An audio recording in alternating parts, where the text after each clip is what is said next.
সুপ্রভাত সবাইকে। তো আজকে একটা ফুলকপি নিয়ে এসেছিল, তা ফুলকপি ফুলকপিটা সিদ্ধ করে মানে ভাপিয়ে রেখে দিয়েছি, আলু সিদ্ধ করে রেখে দিয়েছি। তো ওটা তরকারি করব। আর ফুলকপির ডাঁটাগুলো কুচিয়ে নিয়ে একটু সিদ্ধ করে নিয়েছি, নাহলে এগুলো খুব শক্ত। সিদ্ধ করে নিয়ে একটা আলুর সঙ্গে কালো জিরে আর শুকনো লঙ্কা দিয়ে লবণ দিয়ে ভাজা করছি।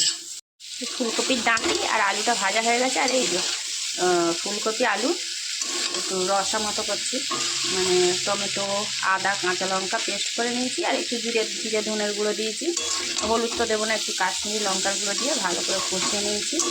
এবার একটু জল দিয়ে দেবো। কষানো হয়ে গেছে। একটু জিরে আর শুকনো লঙ্কা তেজপাতা ফোড়ন দিয়েছি। তো আমাদের কিন্তু ছেলে মেয়ে কোনো কিছুই বলে না, সব এইসবই খেয়ে নেয়। আমি ভাবছিলাম এতে একটু পনির দেবো। ফুলকপি এবছর খুব একটা খাওয়া হয়নি, মানে এই বাপের বাড়ি গিয়েছিলাম একদিন একটু খেলাম। আর এই যে আজকে নিয়ে এসছে ফুলকপিটা খুব বড় সড়ো আর ভালো, খুব সুন্দর ফুলকপি।